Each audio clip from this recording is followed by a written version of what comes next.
I want to welcome all of you. Thank you so much for being here. This is the Ask Us Anything event, and I'm doing this with four of founding members of the Empowered Woman's Guide to Influence, which is both a collective and a book project. And I just want to give you a brief background as to why we're doing this thing that we're doing. And I'm going to kind of talk to each of those members and give you guys just an idea of what the depth of what they're doing and some questions. And then you guys can ask us questions too. What I've noticed in the world is that wealth, influence, and power are sitting in the wrong hands right now. And women make up more than half of the world's population, a little more than that.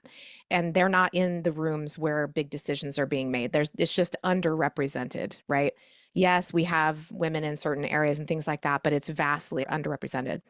And it has to change because we're actively seeing these rights that we've had being stripped away and the systems that have been put into place to kind of keep women from getting into those rooms in the first place. I do believe that women are socialized to have empathy and collaboration and community, which actually are really beneficial when it comes to leadership. And because of that, I think with more women in positions of power and wealth in the world, we will be able to change the outdated and broken systems that we're seeing right now that are ending up with corruption and divisiveness and the turmoil and such that we're seeing in the world. And what I know is this, that if you are going to have more influence, the first thing you need is money. And it's true. It's just the way the world is, right? And money, and the reason is that money brings us security, it brings us freedom, it brings us the ability to have a big impact on our world, like our families, our friends, our communities, and the causes that we care about. So it's very important that we get there. Those systems I talked about, they don't have our best interests at heart, and they're serving basically a small number of people and their families. So in my opinion, if the systems aren't working, then you step outside of it and you create your own system.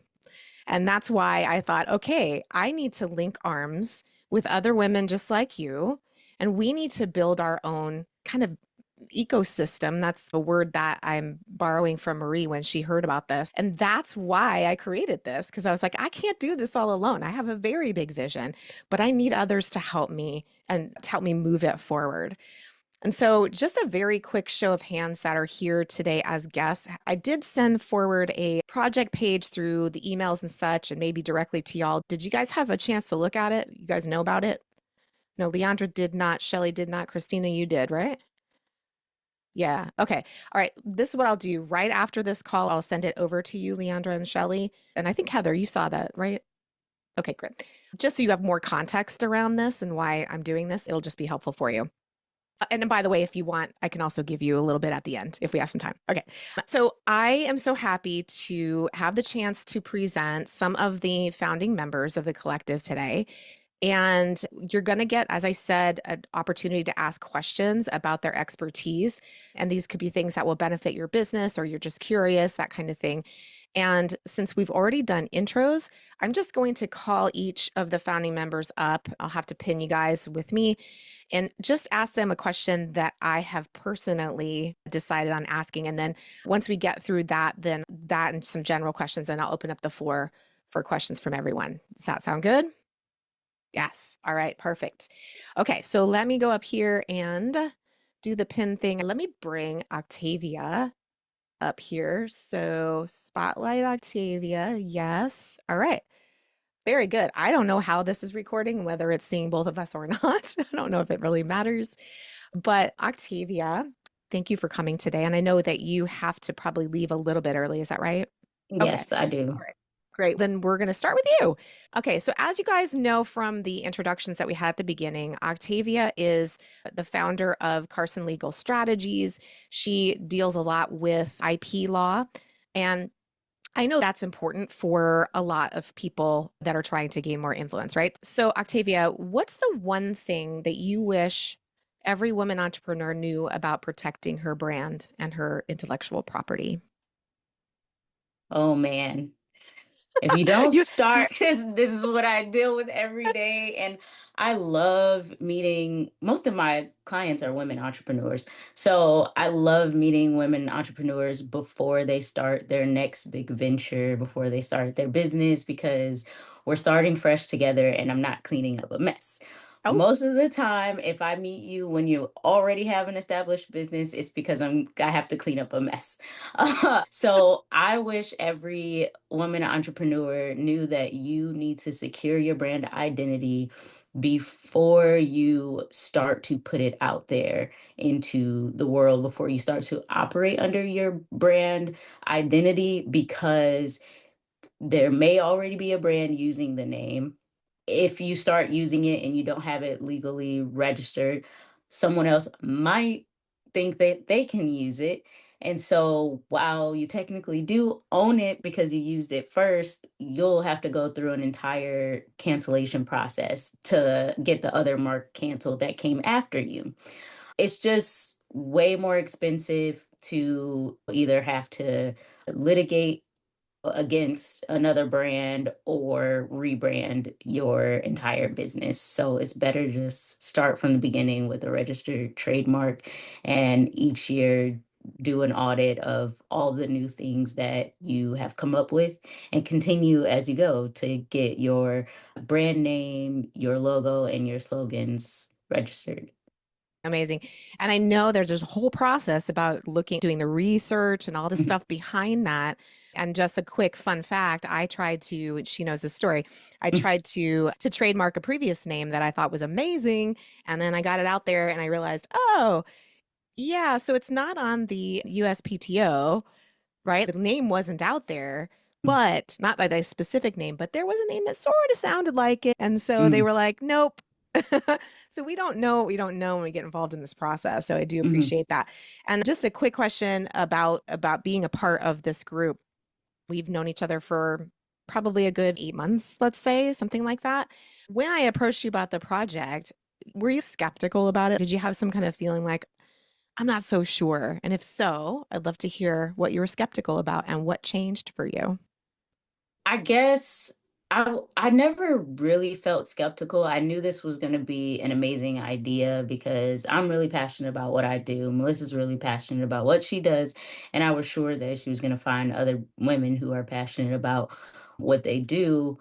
But I just wanted to make sure that the ROI made sense and that my firm would be putting an investment into something that it would make sense for my time and it would come back to the firm and help us grow. So that's mostly what I was concerned about was like Uh-huh. ROI and the investment of my time specifically. But I just knew this was already going to be a great idea. I've always wanted to write about trademarks and contracts, and I've always wanted to just get a lot of my knowledge onto paper because I end up teaching people a lot about trademarks and business law while I'm working with them. And I try to do a little bit of social media, but honestly, I'm not consistent with that. And I'd rather just have it on paper, have it in a book, and then people can purchase that and see what type of expertise that I bring to the table. Awesome. This is great. And so what's your biggest goal with this year and for this project together? My biggest goal is to become recognized as an expert in my field. I already know that I'm really good. I have worked, Good. no, seriously, I have worked with so many brands in all different phases of them securing their brand identity or facing other challenges. And just seeing the work that I've been able to do for them, from people coming to me after 5 years of trying to register a trademark, going through LegalZoom and other attorneys who really don't care about trademarks, and then coming to me, and within 6 months, they have 3 trademarks registered that they've been trying to do for 5 years. I know I'm an Amazing. expert. I know what I'm talking Yes. about. I know what I'm doing, but I want to become recognized as an expert in the field. And I want people to see my process and my thoughts on paper so that they trust their brand in my hands. And the same thing with this book. They see that they're putting their money into an investment that's going to come back to them and grow their business. So we all rise, right? Yes. So Yes. good. So That's good. another thing. This is a collective. And so I'm hoping that someone who's building their business can pick up our book and they can help from the beginning to every little challenge they encounter. They have one thing to reference. Love it so much. Thank you, Octavia. I really appreciate it. No, thank you for having me. Yes. I met So, Ginny before. I'm just now realizing. oh, good, I think we good, good. talked on the phone or something. Oh, that's awesome. Yeah. Let's let Jenny go next. Jenny, let's, I find her.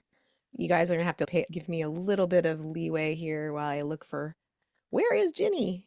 I'm right next to you. There she is. I got to spotlight you too, so I'm trying to figure out how I can do that. Why I can't do that, I don't know. We'll just go with it. So, Ginny, thank you for being here today. So, obviously, you had told everybody that you build community and you've been doing this for decades. And then, what I'd love to know from you specifically is what is the biggest mistake that you see women making when they're out there networking? Let's see. When I started this organization in 2000, I had been doing a bit of a different type of business, and I've been working for a company that I was networking for. And it was very masculine driven. Some of you are not old enough to maybe remember that. But show up at an event, everybody is armed with their business cards, and they pass out to anyone who's breathing. And this is before the internet. So I would go home with a stack of business cards like this and look at them and go, how can I possibly call one? Because you had to call people and they answered. You couldn't just leave messages. You couldn't text. How can I call someone and tell them it was great to meet them when I really didn't meet them? I don't know who they are. Because often people would just pick up cards off a table. They would interrupt conversations to hand out their card. And I just dislike that so much. So I decided, and this isn't the main reason I did it because there were just other things that came together, right time, right place, that I was going to create a different way to do it. And oddly enough, in 2000, it was seen as very different to show up at an event actually curious about the people we're going to meet, curious about what this other person is up to and why, not what can I sell them. And the energy is so different. So I went to I'm in Baltimore, went to a Baltimore City Chamber meeting a couple of months ago, thinking, because I haven't been to anything like that in a long time locally. And I was surprised to see, and there were a lot of young women there, and they were doing it the same way. They were running around just trying to sprinkle the place with their cards, thinking that the more people they met quickly, the more people that might become a client or would refer them to someone. And I believe it's just panned out over the years to be true for me for sure, is that we can meet two people at a 100-person event and make a connection that we then go, let's talk again. Let's meet for coffee. Let's get on Zoom and find that sort of similarity, find this sort of like we're doing here, the collaboration stuff. But don't meet me on a Zoom call and then tell me that you want to collaborate. Anybody Yeah. have that experience? I Yes. think we should Yes. work together. It's like, how? How would that happen? We don't even know each other yet. And so I think one of the big mistakes is trying to do it the way some of us were taught. There was the biggest selling book on networking back then was Networking as a Numbers Game.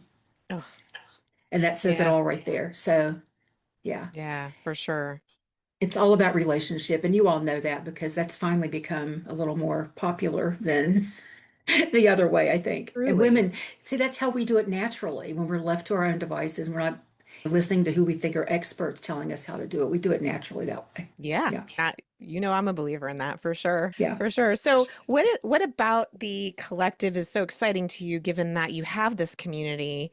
How do you see it kind of helping your community, helping your business, and then vice versa? How do you see what you're doing helping the collective and then the clients of the people within the collective? You and I have met in person a couple of times. You've spoken for my group, both in person and on Zoom. We know each other that way. And I know who you are. I know your brand. I know what you put out there in the world. And I was thinking, this isn't going to be for me. We showed up for our one-on-one conversation on Zoom, and it's, I'm going to be polite because she invited me. This isn't for me. And which the more you spoke, I started to shift that opinion because I'm so passionate about everything that you mentioned today. And one of the things that I most love doing is giving women opportunities to shine their light, to be seen, to be out there, to be bold, talking about themselves, to, what's the other thing? Claim their spaces. And I started listening to your plans because I've been in collaborative books before, but this is taking it to a different level. And I believe what can help me with this collaboration, this collective collaboration, is that I am always looking for women who know things to speak to my community, to write for my magazine, to, of course, advertise, to get their name out there in that way. And I love the idea of being in a collective with peers, having run groups for decades. I love the idea of being in a collective with peers where we're not, or we are really just on the same level in many ways. We're all doing different things, we're all doing it at different levels, but we all have an expertise. We're all experts in our own way. And the thing that I most don't like out there in the world is if somebody tells me they want to pick my brain. I don't like my brain picked. And so I want to be with people who aren't going to pick my brain, but if they have a question, I'm happy to help them with it. You know what I mean? Am I making any Yes. sense? Because, yeah, Yeah, 100%. And it's like that sounds so gross, doesn't it? Can I come pick your it's brain? buzzards on the highway It's picking that so a gross. carcass. That's what I always see. Anyway, yeah. Oh my God, that's amazing. Was there anything else you want to share with like in terms of what you're really wanting to do this year with your community specifically? Yeah, at this stage of my life, I'll be quite frank about it. I'm not looking to build an empire. I am looking, however, to impact as many women as I can over the next. I've committed to doing this for at least 5 more years, unless I decide not to, and maybe longer, unless I decide not to. But I do have this commitment for 5 more years, unless something really comes up and I can't do it. And so I want to impact as many women as I can, give as many women as I can the opportunity to grow. I love that we have a confidence coach here today because I think that is so important to anyone who's out there, but especially to women. Women of my generation, we've also been indoctrinated in such a way that confidence was seen as, I was told so many times I was too big for my britches growing up. And I don't know if anybody else has ever heard that. Or I had a male boss tell me one time I was the most uppity woman he had ever met Oh, in his life. oh, Yeah. And I'm oh. like, thank you. Thank you. He was a great mentor, but he could get really, he also liked to drink at lunch back when that was in those, so it was difficult. But yeah. So I like that about me. I always questioned everything back then. So yeah, That's awesome. Maybe you'll have that, maybe that 5 years is about finding your successor to continue what you're doing. that is certainly a possibility. Yeah. I I can't think just so. leave him high and dry. No, definitely not. Awesome. Thank you so Thank much, you. Ginny. I appreciate it. Aimee, I would love Aimee to come up and chat with us now. It's so great to be here, Melissa, and it's so wonderful to see so many new faces. Awesome. I'm so glad you're able to make it. This is so great. So, Aimee, I know that you are really good at helping women make peace with themselves. You've used that term a lot. And what do you actually see happens with some of the women that you've worked with? I don't know how many of them have been entrepreneurs, but what do you see happen? Like, how does that change the way that they show up in business Yeah, when they do that process yeah. of making peace with themselves? I like to say we're all masterful creators, and it's a question of what do we want to create, right? And sometimes what happens is when we create certain patterns emotionally, they don't just show up in one area of life, they like it's the seed for everything. And so there's a saying that we don't see things as they are, we see things as we are.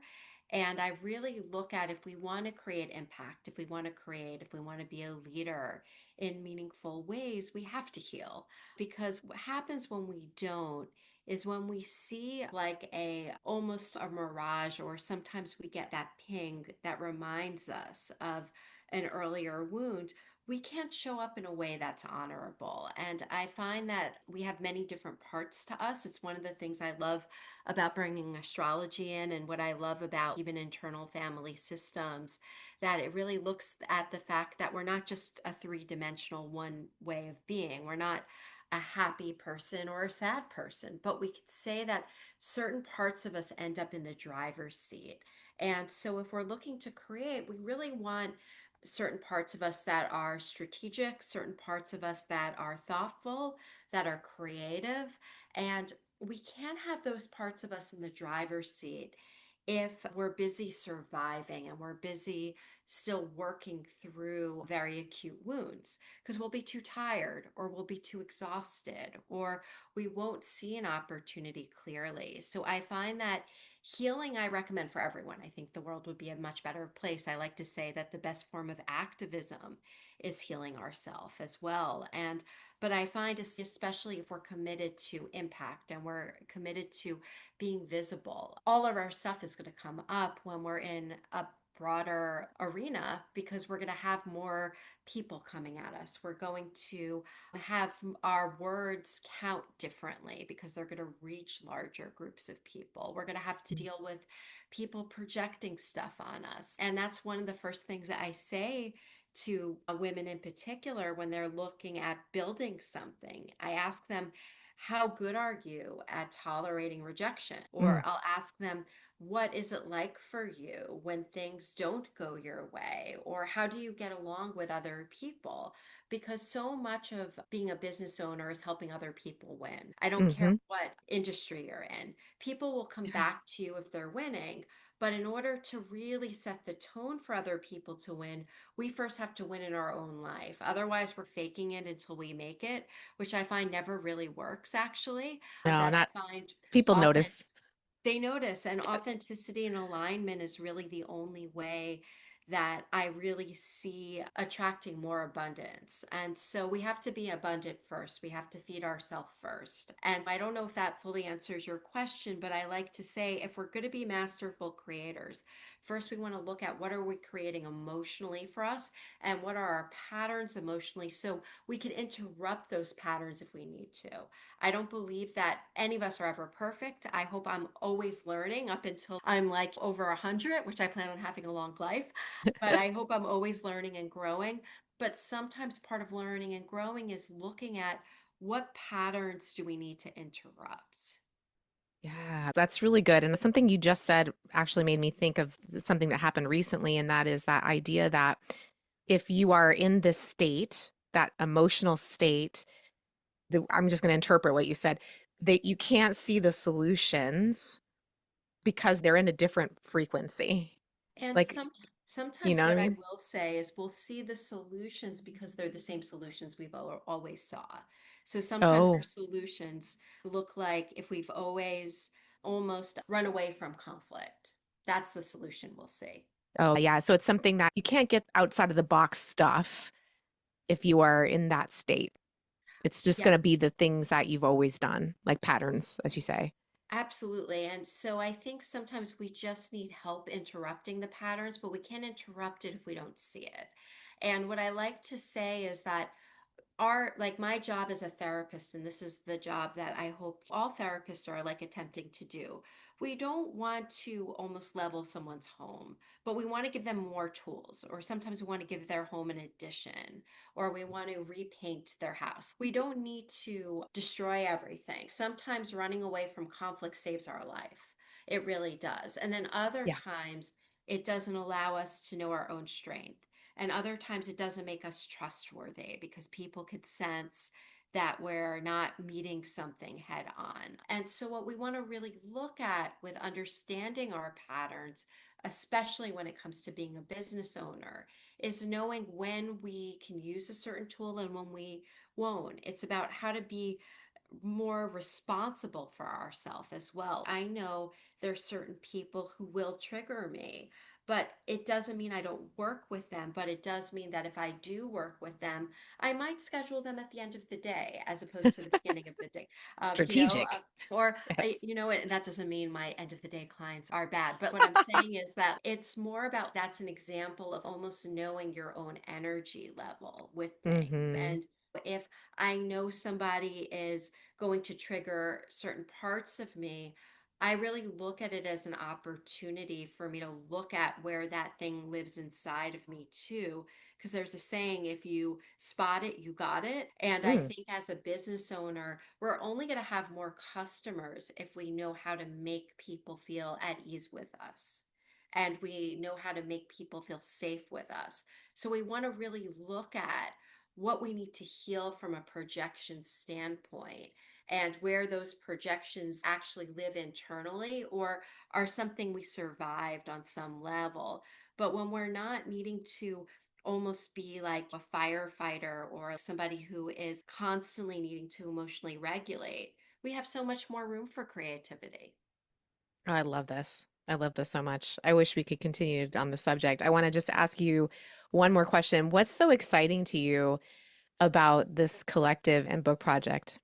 It's funny, I've wanted to write a book for a while, actually. And I love writing. I find it very cathartic and it's a great way for me to organize my thoughts. But I realized nothing felt right because it didn't model what I was really committed to seeing more of in the world. So the idea that this is collective, that's what I want to see more of in the world. I want to see more women. When I mentioned this to you, it was really important for me inside this collective that we represent women across all races, across all ages, across different ethnicities. And I want to be part of that because it's the model I want to see more of inside of the world. So I said yes to this one because it gives me a chance to write. I see close to 30 one-on-one clients a week, which is a lot. And I want to segue into doing something a little bit different. So I look at writing a book as a chance to do that and maybe run groups around the chapter that I write or something like that. I love that. I'm so pleased that you're in this group with us. I can't even tell you. I was so happy when you wanted to come in. So I appreciate you being here. All right. So, Marie, you want to come up to the stage? Yes, it There will be she magic. is. There I am, pinned. Woo! All Yay. right. So Marie and of course Anne Marie, they do a lot of partnerships and collaborations. That's what they do all day, every day. And I know that's how you built your entire business was through strategic partnerships. So I'd love to ask you this question. What do most women entrepreneurs get wrong about building partnerships that keeps those partnerships from working the way they should? This is a good one. We see a lot of people that are worried about bothering other people. They're worried about being that squeaky wheel. They're worried about checking in regular. They're worried about, hey, what if I just sent them a message and an email and a voice note? People are busy. And I think as women, we've been told, be quiet, just check in. They'll come to you when they're ready, all those kinds of things.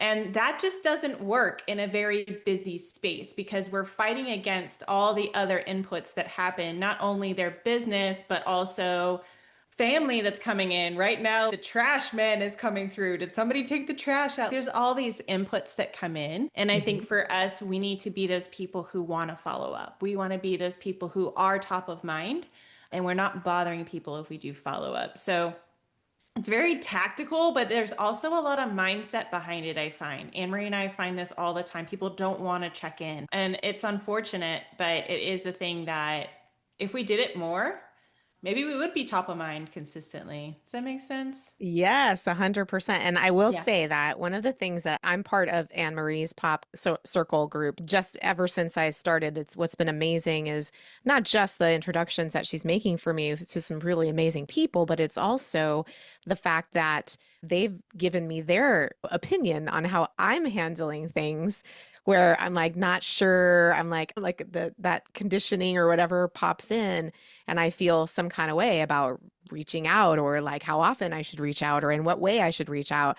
And they've both been like so forthcoming and so just, hey, this doesn't have to be a big, like my daughter says, it's not that deep, mom. It's just like, okay. So I do Right. appreciate that so much. I really do. You guys are amazing. Oh, And so tell me, we've known each other, gosh, I don't know how many years, but a long yeah, time, it a feels like. while. And we were kind of in and out and talk. We would touch base here and there. Same thing with Aimee. What was it when you and I talked this last time when you decided to come into this collective? What was the thing that you were like, this is a no-brainer? Yeah, I love that. So first, I know all boats rise with the tide, right? If we are all pushing in one space, it's going to get better. And it was interesting when you had shared this with me, we had this idea, and that's where the thought of the ecosystem came in, right? Like, and we said it on that call, I was just like, I have this sort of side idea about, yes, I should be doing the thing, but it's a big project. It's heavy, and I don't think I can push that boulder up by myself.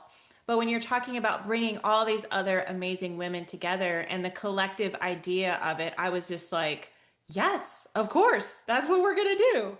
And so I was thankful the universe puts things in your path for a certain reason on all the different why. There's no way that I can figure out why. I bet Aimee knows more why because she could probably look at my chart and be like, this is why.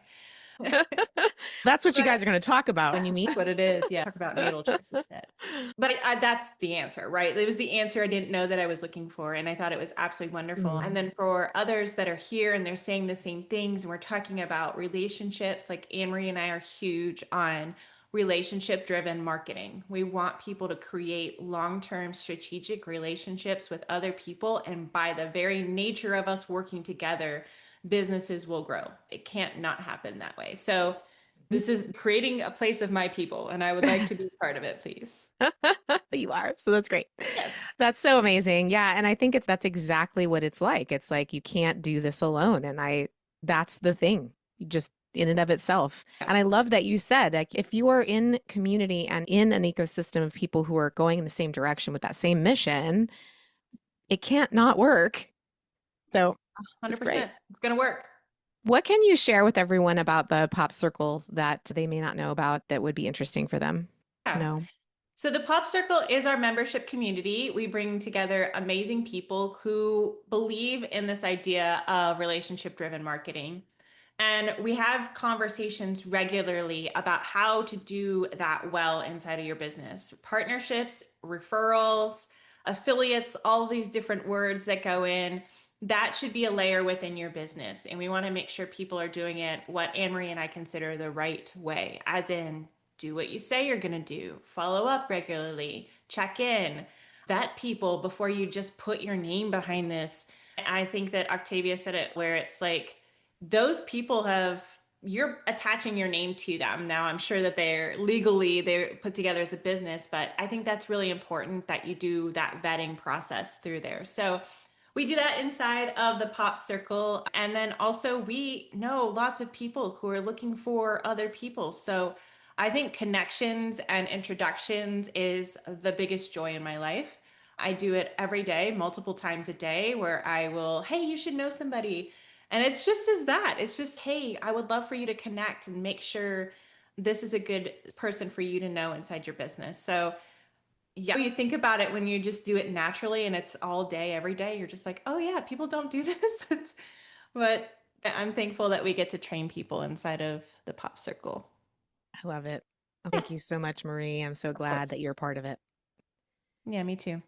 All right, let's roll into the next thing. I do want to, before I get into this, I'm going to just drop this link in the chat. I know that some of you I've had calls with, some of you I'm going to have a call with. If you're not already on my call schedule and you want to talk more about the project, just going to put that link in there for you to just grab a time. And if you don't see something soon, please just reach out to me. I'll also put right now, I'll just put my email address in the chat because I can open up some other times. I'll just look on my calendar coming up here. There we go.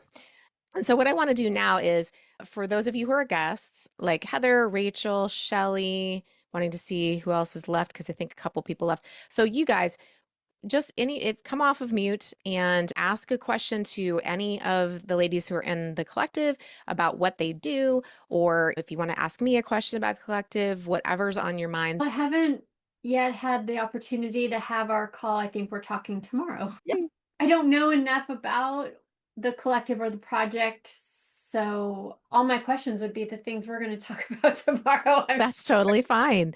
Thank No you, though. worries. You're welcome. Thank you for being here. Shelley?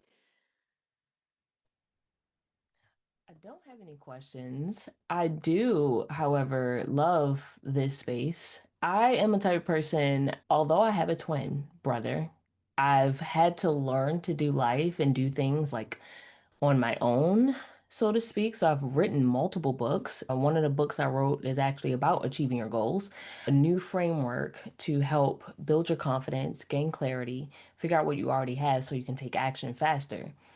And so it's interesting that this is like a full circle moment, so to speak, for me, because I met Octavia at another event and she and I connected on some things, and she was the one who invited me to this space and invited me to meet you, Melissa. And Yes. we've not had our call yet. However, I'm really truly excited about this possible collaborative opportunity because it's not just about advancing or pushing yourself forward or gaining more influence. It's about impact. It's about really helping people. And at times you don't really know where you're called to specifically until you start connecting with people and in spaces that speak to you. And so Yes. this is a moment I'm listening to everyone. I'm processing what's being said. I'm hearing the love for relationship, for true, authentic connection, for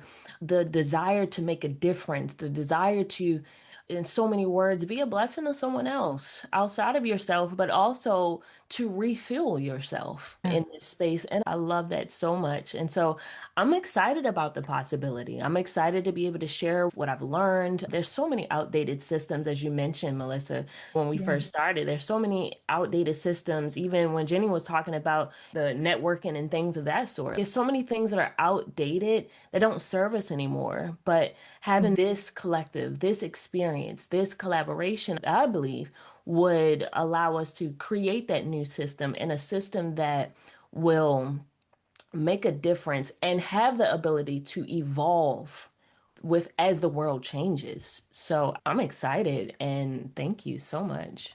Thank you so much for coming. I'm really excited for our conversation too. And I'm so excited that you get me, man. Yeah. You Yes. hear me, and I was like, yes. So excited about it. It's Yes, amazing. yes, yes. So good. Listen, we are coming up on the end of this. If you guys want, if you have any questions, as I said, please just go ahead and send me an email. I know we already have calls set up with some of you. So that's really it. Does anyone have any parting thoughts? Anybody? Say ditto to everything that Shelley said. She said it so well. Heather's, whew, I'm going to get in there and get on that train. So good. And So thank you good, for doing guys. this, Melissa. This is huge. I mean, your Oh, thank vision you. come to light here. First, just this impact of bringing people together, but I know it's that ripple effect, right? We talked about this. That ripple effect is going to keep going. So the more we talk about it with other people, it's going to come together and that ecosystem is going to get bigger. So just kudos to you for this. Thank you so much, guys. It's definitely a labor of love at the moment, but I know it's going to pay off. I really do. Yep. All right. All right, y'all. Have a wonderful day, and we'll see y'all soon. You too. Thank you so much. Bye. Bye. Bye.